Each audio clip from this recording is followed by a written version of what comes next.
Seriously? I just started my video. Go away. Thank you.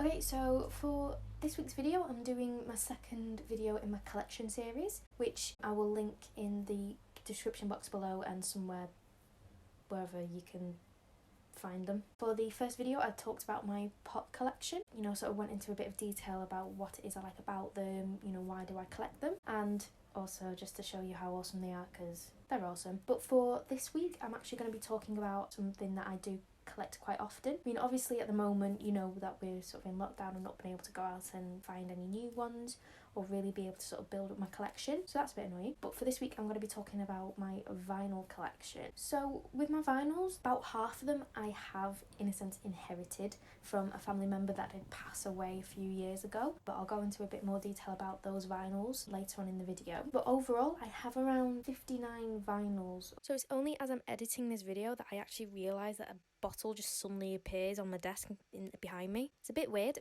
but yeah, that's what happens in my videos. Very unexpected. So to sort of go through my vinyl collection, I am going to be breaking it down into sections. So we may be talking about my favourite albums, genre I have most of, and then you can really get to understand what my sort of music taste is and why it is that I buy these albums. So without further ado, let's get into it. Boom. Also today, I don't know if my hair looks like it's nice beach wavy or if I just look like I'm trying to be Robert Plant. So the first one that I'm going to be talking about is the vinyl that I first bought. It wasn't intentional that I was going to be starting a collection. I saw it and I was like, I really wanted it, because when you see why I wanted it, it'll make a lot more sense. And it was just from there that I really started to get into collecting vinyls. At that time, I didn't have a vinyl player. I think I was about 14. So for me, it was just cool and I wanted it. But the first vinyl that I bought is actually a single, and well, yep. First vinyl I bought was the Ghostbusters theme song, because why not? So obviously I have listened to this a few times, and as well, me being a bit of a geek, especially for film, knowing that I've got the Ghostbusters theme song, it's just something that I like to mention, just as a little sort of nod to who I am and why I'm such a geek. It's just really cool that I've got the Ghostbusters theme song as a vinyl, because I don't really know many other people that are going to have this. I think it might be the original. I think it says here that it came out in 84, and I think it is from 84 as well. It's not like a remastered or a reprint or anything like that. Yeah. Okay, editor Caroline here. Hello. I actually have no idea if the terminology is print for vinyls, but you're gonna hear it quite a lot, so yeah, correct me if I'm wrong, but that's what I've been saying on this whole video, and I'm most likely wrong, but yeah, just thought you should know. I think I paid 99p for it, which back in the day was, and now is, a steal, so that's a bonus. So the next vinyl that I'm going to be talking about is what I call the best steal. So I bought this for $1.99, and when you see what the album is, then you'll get an understanding as to why it was such a steal. It was in a charity shop, so half the vinyls that I have bought are from charity shops, so you know that you're not paying too much for them. I mean, when you do go in, you do tend to get a lot of dud ones, like Engelbert Humperdinck and other that nobody listens to anymore. And for this one, it was just, I had to have it, knowing that it was $1.99. And I only just recently found out it is from the year that it came out. So it's not a reprint, it's not something that came out a couple of years ago and I only paid $1.99 for. It is from the time that it was released. And it's also one of the biggest selling albums of all time. Michael Jackson's Thriller. I paid $1.99 for a vinyl that came out in 1984. If that is not a steal, then I don't know what is. That's the type of person I am. I don't find things out soon enough. The sleeve's pretty damaged, so I don't know what's happened there, but the actual vinyl is in perfect quality. And also, I mean, it's Michael Jackson with a baby tiger. It's just great. So this one I would class as the best steal vinyl. Best steal vinyl? You know what I mean. Okay, this next one was a bit of a tricky one for me because I'm going to be talking about my favourite album, and these albums as well have some of my favourite songs of all time on them as well, so it was quite tricky. So for this one, it's like a three-way tie in a sense, because I honestly don't know which one I would honestly say is my absolute favourite of all time. The three that I have chosen are Fleetwood Mac's Rumours. Every single song on here is just absolutely insane. Got this one from my parents for Christmas, so this one is a reprint, it's not an original, but again, I love this album and every single song on it. So the next one that I was really struggling to see if I really wanted to just have it as my favourite is AC/DC's Back in Black. Classic rock music is one of my favourite genres, and this album, again, every single song I just absolutely love. Okay, some of the songs can sound a little bit samey, but I don't mind that because every song is a banger, so I'm happy with that. And the third album that I was really struggling to figure out if it was just this one that I wanted to go for as my favourite was the Eagles. Now it is just their greatest hits, and it's from 71 to 75. Their song Take It Easy, I absolutely love. They did some amazing songs, the Eagles. So if you've never really listened to them and you really want to start listening to sort of like classic rock, soft rock from the 70s, definitely listen to the Eagles because some of their music is just amazing. It's a bit tricky for me to sort of say just this one is my favourite, but out of the three, I'd probably go for Fleetwood Mac's Rumours. It's one of those albums that just doesn't date. Today, the music just sounds absolutely amazing, and I can understand why so many people do love that album. Out of those three, I probably would pick Rumours, but I love all three of them all as much as each other, so that's why I found that one quite tricky to sort of speak about. So the next sort of category that I'm going to be talking about is my favourite genre, and basically it's classic rock. Showed you one of my AC/DC, I have another two by them. I've got Led Zeppelin, Iron Maiden, Foreigner, I have another Eagles album. Got, if you've never heard of them, Electric Light Orchestra. I've also got albums by Creedence Clearwater Revival, Status Quo, Meatloaf. It just goes on and on and on. I've got so many of them. And classic rock I've just loved for years and years. When I was younger, I was a bit of an emo. I listened to Paramore, Green Day, My Chemical Romance, Papa Roach, Linkin Park, and I just listened to stuff like that all the time. After sort of a couple of years, I really started getting into classic rock as well, and I will admit, Supernatural sort of helped me get there as well.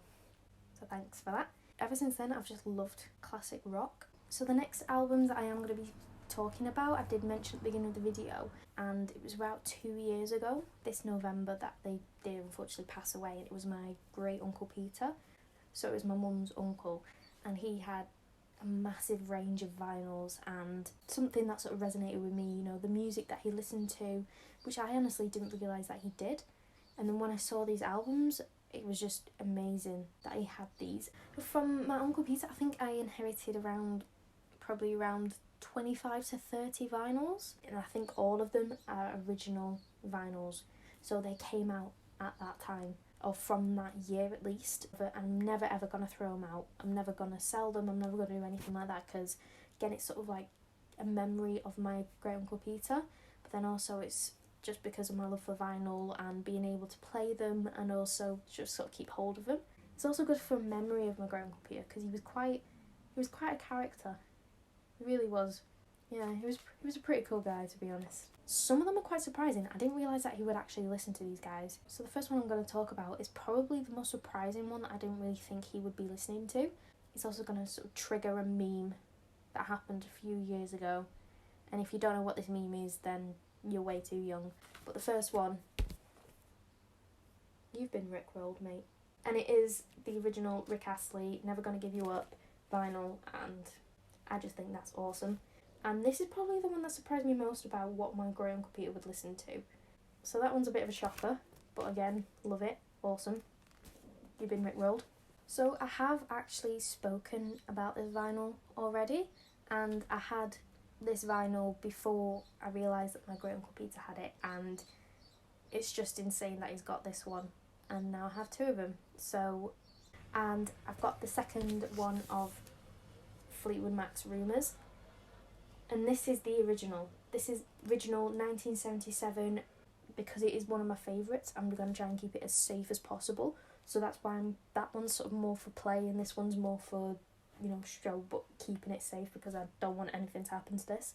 So some of the other albums that he does have are Blondie's Parallel Lines, we've got The Kinks and it's like their 20 greatest hits, we've got Eric Clapton's Slow Hands, which is an amazing album, and if you've never heard of him, you need to listen to him. We've got Billy Joel, The Stranger, and I've got Stevie Wonder, I've got Diana Ross and the Supremes, Elton John. I've just got loads of them, just of such amazing artists and bands that if you have never listened to them, you really need to, because they are so good and they've paved the way for our music today. So the last part of my vinyls that I am going to be talking about, and these are the original pressings, and there's some which we are quite intrigued about because we're not really sure about them. But the vinyls that I'm going to be talking about now are the Beatles albums, and these are all original pressings again. I have some of the biggest selling albums of all time. You know, I've got Sgt. Pepper and the Lonely Hearts Band, you know, Please Please Me. What else have I got? One second. So I have Hey Jude, With the Beatles, Revolver, Please Please Me, Hard Day's Night, Help. I've got all of them. It's awesome. Again, I'm going to keep saying that. I'm very repetitive, okay? Okay, so out of all of the Beatles albums that I do now have, there are two of them which are quite intriguing to me, because it's either I haven't really heard of them or there's something about it that's really quite interesting. We really want to try and figure out more. So I'll go through these with you, and if you've ever heard of them or if you know anything about them, then please do let me know and sort of see where we can go from there. Now, the first one I wanted to talk about is the Beatles, and it's called Rarities. With this one, it's apparently music that was probably, I think, on the B side of singles. And it says here, some of them have got lost over the years. Everybody who bought a copy of She Loves You, which sold 1.5 million in Britain alone, must have played the flip side with the song I'll Get You a handful of times at least, but how many people have played it in the last decade? So some of these songs I've never heard of by the Beatles. So I've got some songs which is Across the Universe, Yes It Is, This Boy, The Inner Light, I'll Get You, Thank You Girl, what? There's some in another language which is kind of freaking me out. You Know My Name, Rain, She's a Woman. There's so many, and there are songs that I've never really heard of. So if you guys know if this is quite a rare album or anything like that, let me know, and that'll be awesome to sort of know a bit more about it. And the next one that I want to talk about is actually this one, which is Hey Jude, one of their biggest songs ever. But the thing that's intriguing us about this one is on the actual disc itself, there's a typo, and it's when it's for paperback writer, and instead of P-A-P-E-R, it's P-E-P-E-R. And I have known at times that sometimes a misspelling on whether it's a record or anything like that can actually make it more valuable. I have no idea if that's the case, but that would be pretty interesting to find out if that sort of misspelling does make a difference on a vinyl. If it decreases or increases its value, anything like that, it would be pretty awesome to sort of know if that works. Again, if you know, that would be awesome. You know, they're sort of the two that really interested me most out of the Beatles albums, just because there's something a bit different about them. It's a boiling hot day, right? It's like 25 degrees here, and I'm filming inside, and it is so hot. Right, so I need to go outside now because it's boiling hot, and also I need food. Anyway, I'm going to leave you to it, but hopefully you did enjoy this video, and hopefully there's some music there that you would be interested in listening to, maybe trying to find the vinyls as well. So that'd be awesome to hear about that, and I do hope to see you again next week. And also, if you really like this video, it would be awesome to see some likes and some new subscribers to create more content for, and I will see you next Sunday with another video. Bye!